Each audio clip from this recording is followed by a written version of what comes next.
One of my favourite films is the Tarkovsky film Solaris. Not the one with George Clooney, the original, the Tarkovsky one. This film's great for many reasons, right? But the one I'm going to talk about right now is this kind of idea of discontinuous technology. And this is a phrase I borrowed, I think, from Will Self, who's talking about this film. But I liked his little observation that on this space station, they have old furniture. They've got Chesterfield armchairs, they've got mahogany cabinets, they've got old pens, old clothes even, right? Because of course, why wouldn't they? Just because we're in the future doesn't mean all this stuff from the past doesn't exist. I thought that was such a realistic depiction. We live alongside the past. One of my paintings semi-recently was about this idea. It was my daughter and my grandfather. One of the things I liked about that was just the amount of time it spanned. You know, he was born in, I think, 1937. She was born in 2021. She's just at the start of her life. He's nearing the end. And, you know, so the amount of time span is extraordinary. The experience of the world in the mid part of the 20th century, and she's going to experience the world through the second quarter of the 21st century. That's kind of amazing. So there's another painting that's kind of similar in tone to that, and that's what I'm going to talk about today.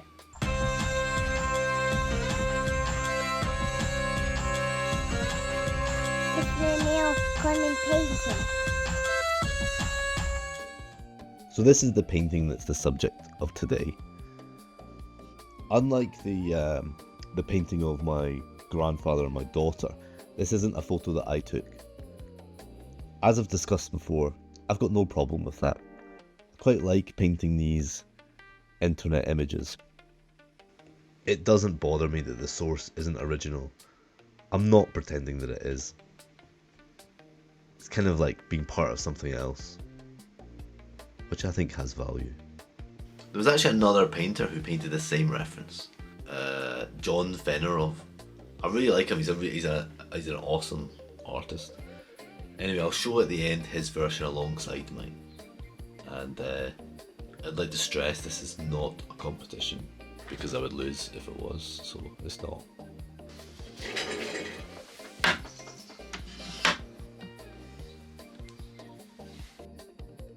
Right, that's it. Enough talking. Let's start the painting.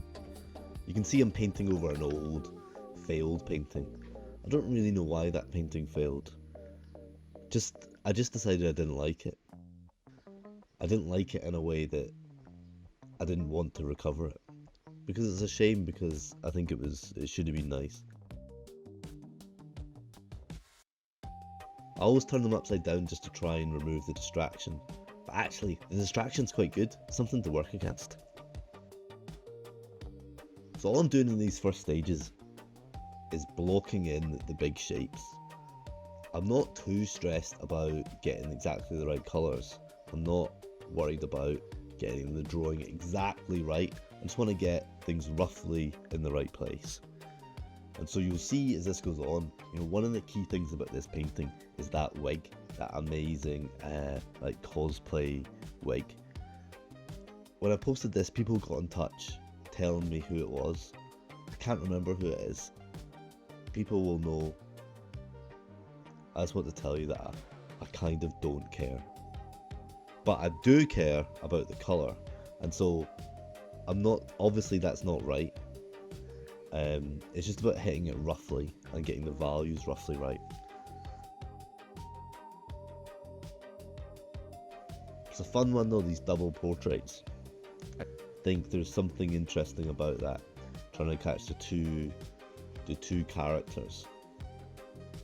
But when you take in the scene, they're really not portraits, they're just tiny heads. But one thing I think is definitely interesting about this is it makes me think about these kinds of spaces, right? You know, this is very much an image of public space. This is the colliding of different worlds, these different generations. like I mentioned in the intro, these different like discontinuous times. Here's me talking about that colour of that hair now. I just can't get that to focus. But it's that phthalocyanine turquoise. Really powerful punching. As you can see, it's much closer to where I was trying to get to.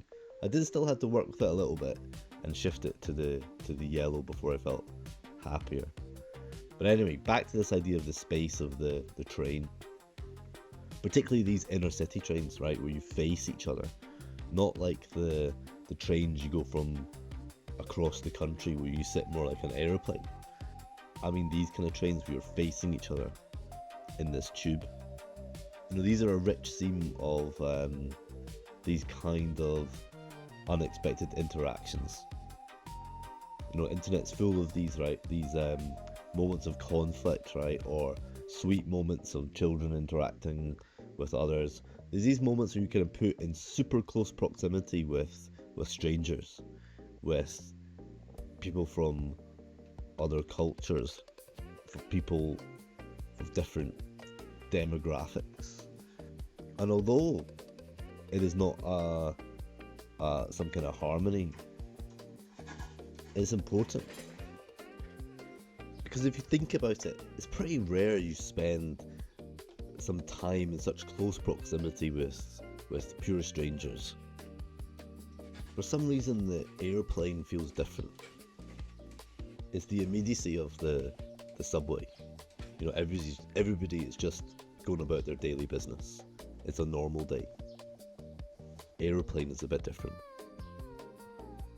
But yeah, I think there's something very special and important about these spaces and these moments. That kind of forced engagement with the other. Yeah. Anyway, that's what this painting is about, I guess. Oh, so this whole next sequence I accidentally filmed in slow motion. It's totally absurd, but there's something quite good about it, and so I'm gonna leave it in. Look at that majestic mixing. It is interesting if you put something in slow motion with some soaring music behind it. It just all of a sudden seems very purposeful and grand and full of meaning and heroism almost.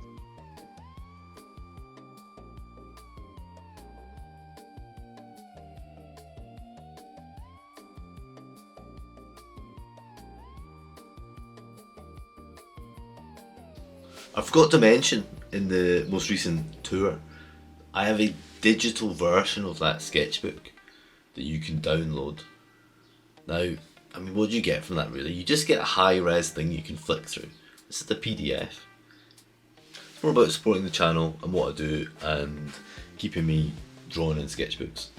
You do get this relatively nice document.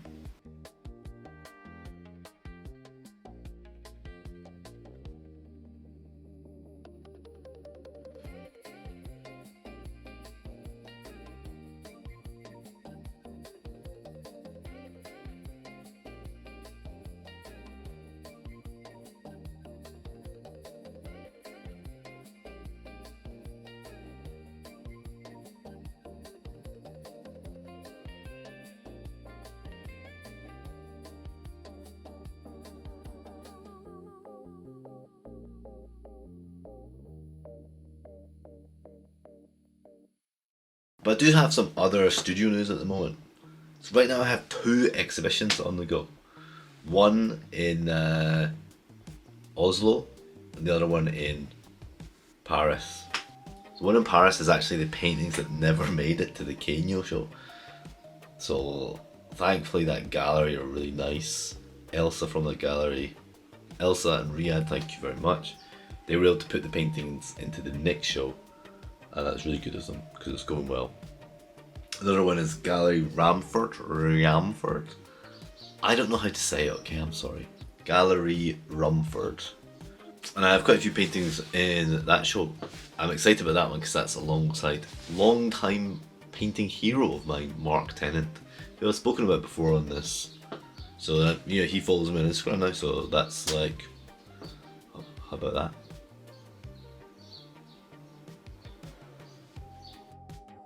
Although obviously cringe, it's hard not to get a little bit excited when the people we look up to follow us on social media or something like that. Indulge me.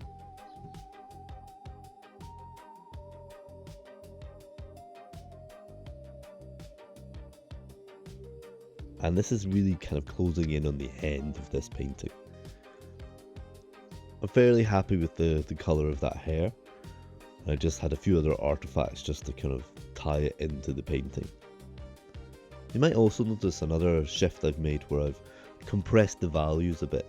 I don't have so many ultra dark areas like the reference photo does. So for example, I've lightened a lot of her legs in order to be able to have the detail in there. That's a pretty common thing to do in oil painting, to compress values.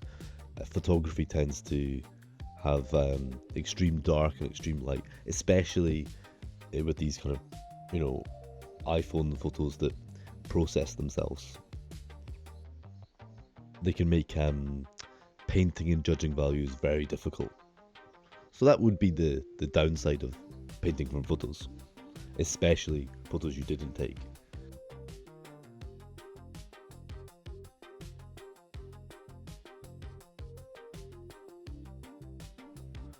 So that's it, that's the finished painting. I'm pretty pleased. I like the balancing between the detail and the bigger shapes. I think it carries most of that big idea that I've been talking about, and people seem to respond well to it.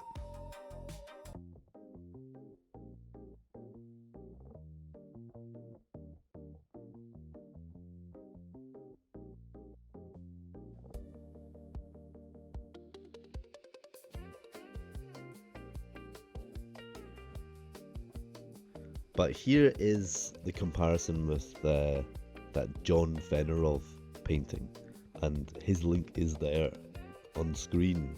Please do check him out. But here's mine and here's John's. Now, I really like John's. I like mine too, but I think John's is a wee bit better. I'm going to say there's a couple of reasons why I think it works that just slightly better. The first is in relation to that space of the train car that I was talking about. John's just expanded it a little bit more. It feels more fisheye, feel like I can see a bit more context. And I don't think that is in the original image. I think he's done that, he's added that, but it works with some of the things that I was talking about, which is annoying because they were the things that I was talking about.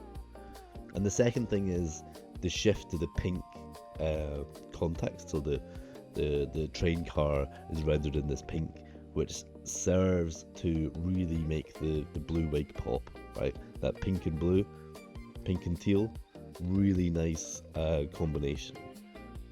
Having that pink makes the blue more blue, and yeah, that works really well. Well done, John. I really like it. Really, seriously, well done. I mean, I don't even know why I'm showing these next to each other, because to use the language of now, my painting is getting mogged. So I forgot to say also, the painting in this video, if you're interested in buying it, too bad, it's sold already, it's gone a long time ago. Forget about it, it's not happening. That's that. Aye, alright, well, also I'll say thank you very much for watching. Thanks for watching again. There's nothing else to say.